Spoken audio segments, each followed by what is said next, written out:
Assalamualaikum warahmatullahi wabarakatuh. Sebelumnya perkenalkan terlebih dahulu, nama saya Syarifah Rahma Khairunisa dengan 3 NIM terakhir yaitu 104. Jadi di sini saya akan menjelaskan atau menceritakan sebuah mitos yang ada di Nusantara. Lebih tepatnya berada di Kalimantan. Jadi mitos yang akan saya ceritakan kali ini tuh sosok yang ada di Pulau Kalimantan. Apakah kalian tahu siapa sosok yang akan saya ceritakan? Ya, nama sosok tersebut adalah Koyang. Ya, lebih besarnya sosok tersebut ini dalam mitosnya, Koyang itu adalah nama hantu yang melegenda di Pulau Kalimantan. Biasanya berwujud seorang wanita. Sosok ini bisa melepas kepala dari bagian tubuhnya dan terbang bersama organ-organ tubuhnya seperti jantung, usus, dan ginjal serta organ-organ lain, organ dalam sosok ini. Apabila koyang terbang di malam hari, biasanya ada semacam cahaya merah atau api kecil yang mengikutinya. Jadi cahaya itu adalah pertanda sosokku yang sedang lewat. Jadi kuyang ini bercahaya, guys. Teman-teman. Nah, tapi kuyang ini merupakan manusia biasa. Jadi kuyang itu bukan hantu. Kuyang itu adalah manusia setengah hantu. Jadi dia itu merupakan manusia biasa pada siang hari. Dia membaur dengan lingkungannya, berinteraksi dengan orang-orang sekitar, tetapi ia bergentayangan ketika malam hari. Dengan hanya membawa kepala dan organ-organnya saja. Jadi kuyang itu adalah manusia hantu. Kemudian kuyang ini tuh suka menghisap darah bekas orang ibu yang baru saja melahirkan. Kuyang ini suka menghisap darah dari ibu yang sedang melahirkan atau setelah melahirkan, ataupun juga darah bayi yang baru dilahirkan. Jadi sosok ini itu memiliki taring di kiri dan kanan. Jadi dia itu punya 2 taring di mulutnya yang digunakan untuk menghisap darah manusia. Biasanya kuyang itu mencari mangsa pada malam hari, dan untuk mengelabuhi korban-korbannya, sewaktu-waktu kuyang itu bisa berubah menjadi seekor burung atau kucing. Jadi kalau misalkan pada malam hari kalian mendengar suara burung atau kucing, hati-hati, bisa saja itu bukan hewan tapi sosok kuyang. Hati-hati, guys.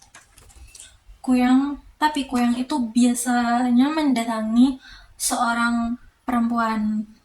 Laki-laki itu jarang, karena mungkin menurut kuyang darah laki-laki itu kurang segar ya, atau mungkin aku kurang paham kenapa hanya seorang perempuan yang sedang hamil besar atau yang sedang melahirkan yang didatangi kuyang.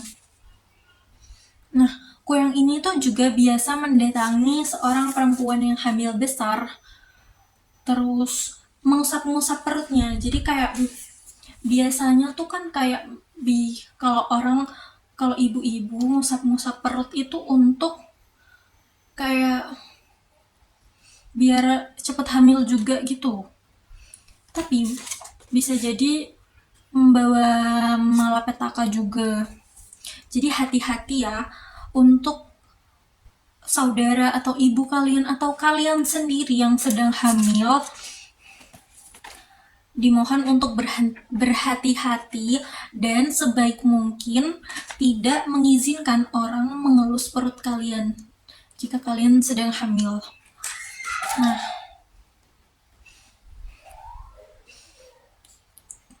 Kemudian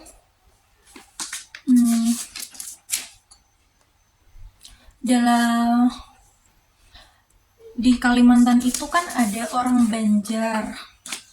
Nah, orang-orang suku Banjar. Nah, orang-orang Banjar ini mencirikan Kuyang sebagai seorang perempuan berambut panjang yang berjalan di malam hari, selalu menutup, dan saat siang itu selalu menutupi bekas guratan di lehernya dengan alat bantu, mungkin shawl atau yang lainnya.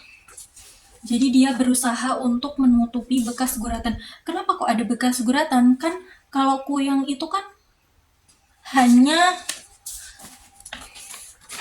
kepalanya saja, serta organ-organ dalamnya saja. Jadi kayak di bagian lehernya itu ada bekas pisah pisah apa sih, pisah tubuh gitu loh. Jadi kayak pas waktu nempelin baliknya tuh ada bekasnya, nggak bisa sama seperti semula, bentukannya kayak mungkin sayatan gitulah, ada bekasnya gitu. Nah, jadi kalau misalnya ada orang di Kalimantan yang ada bekas di lehernya, itu pertanda pertanda tapi mungkin orang tersebut bisa saja beralasan supaya tidak kedinginan atau apa, padahal aslinya untuk menutupi bekas itu, bekas semalah. Nah, orang Banjar itu juga yakin kalau kuyang itu takut dengan bawang merah, terlebih dengan bawang merah tunggal. Selain itu, makhluk ini juga takut dengan cermin, sisir, pisau, dan rumput tertentu. Nah, untuk menghindari gangguan sosok ini, orang-orang sering meletakkan benda-benda tersebut di dekat ibu yang akan melahirkan. Seperti apa tadi? Pisau, gunting, rumput tertentu, bawang merah, sampai bayi tersebut dilahirkan. Jadi untuk menghindari hal-hal yang tidak baik dan tidak mengenakan itu, mereka meletakkan benda-benda tersebut. Nah, kenapa begitu? Karena kuyang ini akan melayang-layang untuk mencari mangsa yang biasanya mengincar wanita yang baru melahirkan atau ari-ari bayi untuk dihisap. Maka dari itu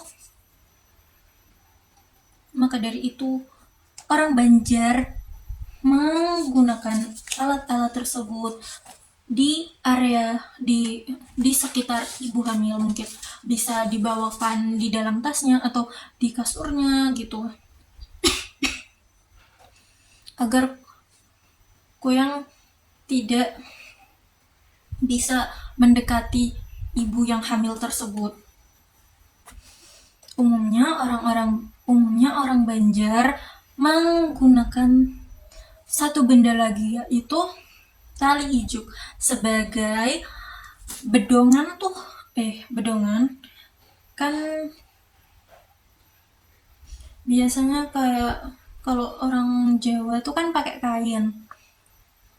Nah, kalau orang Banjar itu kayak bayinya tuh nggak di bedong tapi di ayun-ayun gitu pakai tali ijuk, terus ditutupin bagian leher dan hanya kelihatan bagian wajah sama kepalanya saja. Ya kayak bedongan gitulah, tapi itu dari tali ijuk. Kalau orang Banjar tuh tujuannya untuk mencegah dan menghindari gangguan kuyang serta makhluk halus lainnya. Jadi tidak hanya kuyang, ada makhluk halus lain yang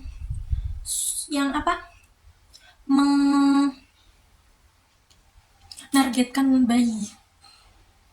Mungkin seperti kuntilanak atau hantu-hantu lainnya. Sebab katanya kuyang dan makhluk halus itu takut dengan tali ijuk. Untuk itu ijuk juga, tali ijuk itu dipakai sebagai dinding pelindung rumah. Jadi kayak langit-langit itu dikasih tali ijuk. Caranya dengan mengikatkan tali ijuk di sekeliling bagian atas rumah. Kalian tahu kan kalau rumah-rumah zaman dahulu itu biasanya ada tali ijuknya. Nah, kuyang tuh kan biasanya melayang bareng organ dalamnya tuh kayak ada ususnya. Nah, kalau dipasang tali ijuk di atap, kuyang itu bisa tersangkut. Jadi ususnya itu bisa saja tersangkut di tali ijuk. Jadi kuyang tidak bisa bergerak lagi. Oleh sebab itu, orang-orang zaman dulu sering meletakkan tali ijuk di atap rumah untuk menjaga dari hal-hal negatif seperti kuyang. Nah, cara untuk membunuh kuyang, seseorang itu harus menemukan tubuh bagian bawah tubuh asli sosok kuyang yang ditinggalkan. Setelah mendapatkannya, orang tersebut harus memasukkan benda-benda tajam di sambungan lehernya. Jadi kayak di lehernya tuh kan kayak ada apa sih, kalau di leher tuh tenggorokan, kerongkongan. Nah, di situ harus dimasukin benda-benda tajam. Hal itu akan membuatku yang tidak bisa menyatu kembali dengan tubuhnya. Karena kayak bayangin aja kan kuyang mau kembali tuh kepalanya, tapi di lehernya tuh udah ada kayak tancepan-tancepan benda tajam. Gimana bisa kembali, gimana bisa nyatu, yang ada malah mati, ketusuk.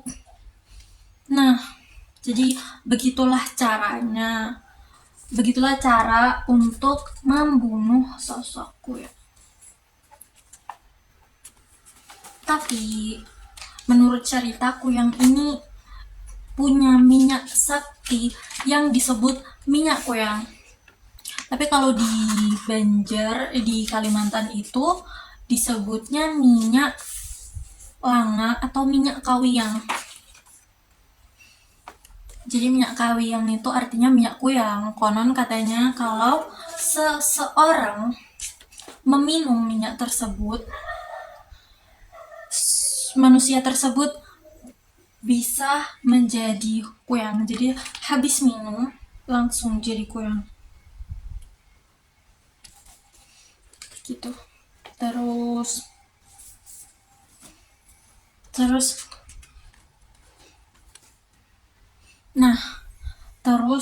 saya ada sebuah cerita tentang kuyang di Kalimantan yang sempat menggemparkan beberapa desa atas kehadirannya. Jadi kisahnya ini saya kurang tahu ini tuh kisah nyata atau tidak. Tapi karena saya belum pernah melihat kuyang, jadi saya anggap saja ini mitos atau kisah buatan saja. Nah, dikisahkan bahwa ada seorang wanita yang merupakan simpanan dari seorang pria kaya.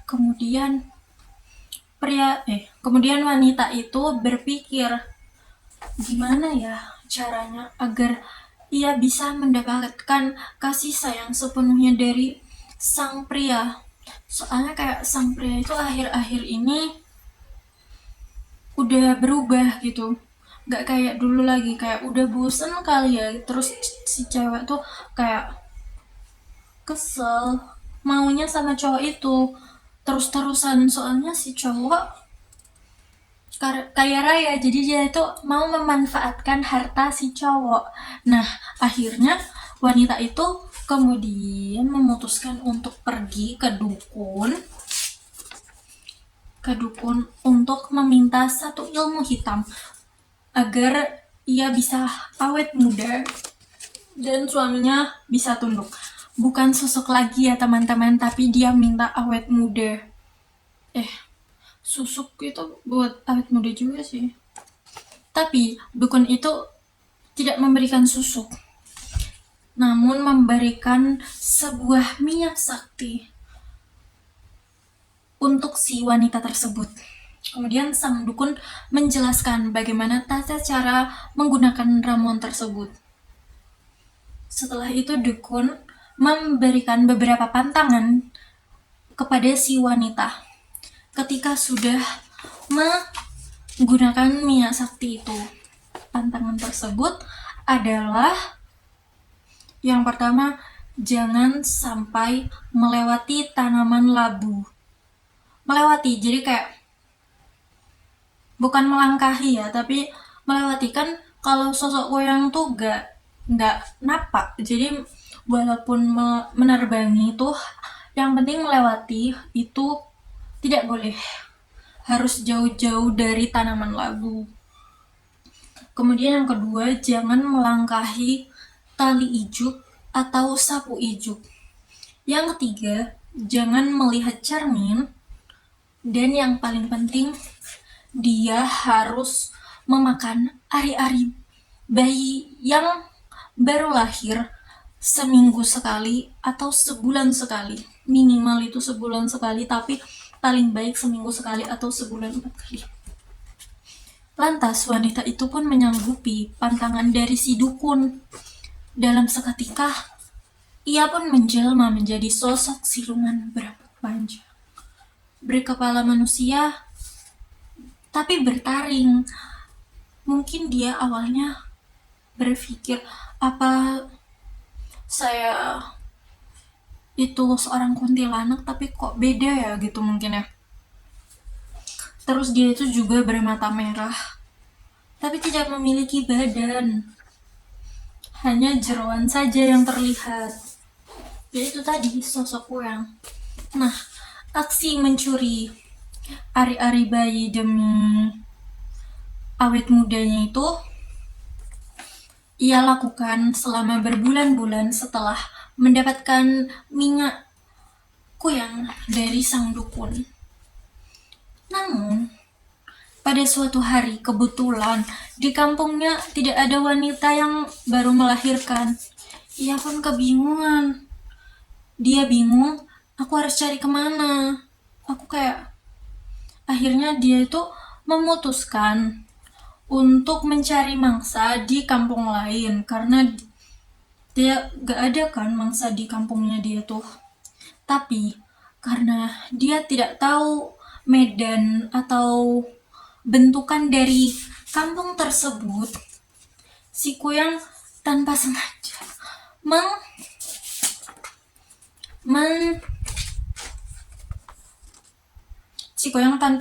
melakukan kesalahan. Dia itu melanggar satu pantangan dari si dukun. Jadi dia saat melewati perkebunan, si Kuyang ini dia itu melewati tanaman labu milik salah satu warga di kampung itu. Makhluk itu atau sosok Kuyang ini pun terjatuh dan terjebak di kebun tanaman tersebut. Pencarian mangsa pun tidak bisa diteruskan karena ia terjebak di kampung tersebut. Seketika kekuatan untuk terbang pun hilang. Dia pun menangis karena kayak, gimana kalau aku ketahuan? Gimana kalau aku kena sinar matahari, nanti aku bakal kebakar gitu, atau apapun. Dia overthinking banget. Nah, dia kan nangis karena takut. Tahu kan suara tangisan sosok hantu itu kayak gimana? Pasti kan serem banget. Nah, di malam itu suara tangisannya tuh didengar oleh seorang pria. Pria itu kan udah ketakutan, malam-malam dengar suara. Pria itu pun berniat untuk kabur. Tapi dia ada rasa penasaran. Akhirnya pria itu mencari tahu siapa sosok yang menangis di perkebunan labu. Kemudian di salah satu sisi perkebunan, pria itu bertemu dengan sosok ini. Dan dengan kepasrahan sosok Kuyang ini, si Kuyang meminta bantuan pada pria tersebut untuk membantu dirinya yang terjebak di tanaman labu dan berjanji akan memberikan dirinya atau si pria tersebut perhiasan. Mendengar penawaran tersebut, si pria kemudian membantu si Kuyang untuk pergi sesuai arahan Kuyang dengan tubuh yang gemetar karena ketakutan. Gimana nggak takut? Pria itu kan harus membawa kepala sosok Kuyang dengan organ dalam yang kayak gini, gimana nggak takut coba? Nah, si Kuyang pun meminta pria itu ke dalam keranjang. Kan jadinya pria itu ngambil kepala terus dimasukin ke keranjang belanja yang dibawa oleh si pria. Kemudian si Kuyang mengarahkan pria tersebut ke alamat yang telah disebutkan oleh Kuyang, yaitu rumah kosong di suatu tempat di hutan sebagai kayak base campnya sosok Kuyang ini. Sesampainya di depan rumah, pria itu bertanya kembali kepada Kuyang, ini gimana, saya harus melakukan apa? Makhluk itu pun menyuruhnya untuk membuka pintu rumah yang terdapat bagian tubuh dari Kuyang. Dengan rasa takut, pria itu menjalankan suruhan si Kuyang untuk memasang kepalanya ke tubuh si Kuyang. Jadi kayak ya dipasangin aja lagi gitu. Kemudian pria itu melakukan suruhan tersebut, permintaan tersebut. Setelah selesai, pria itu kemudian benar-benar mendapatkan imbalan dari sosok Kuyang ini sesuai perjanjian mereka sebelumnya. Nah, kemudian pria itu pun kembali ke kampungnya dan menceritakan apa yang sudah ia alami apa yang sudah ia alami sebelumnya. Sejak saat itu, dari cerita pria tersebut, warga kampung akhirnya mengetahui bahwa ari-ari bayi yang hilang ternyata dicuri oleh wanita yang menjelma menjadi Kuyang.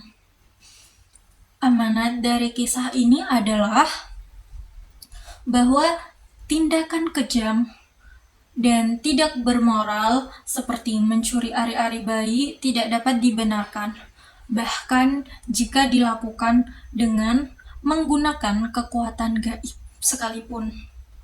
Selain itu, kisah ini mengilustrasikan bahwa kadang-kadang kesempatan untuk berbuat baik bisa muncul di saat yang tidak terduga dan penting untuk mendengarkan hati nurani serta bertindak dengan belas kasihan, bahkan terhadap makhluk halus sekalipun. Jadi itu saja dongeng saya kali ini. Sekian, terima kasih. Wassalamualaikum warahmatullahi wabarakatuh.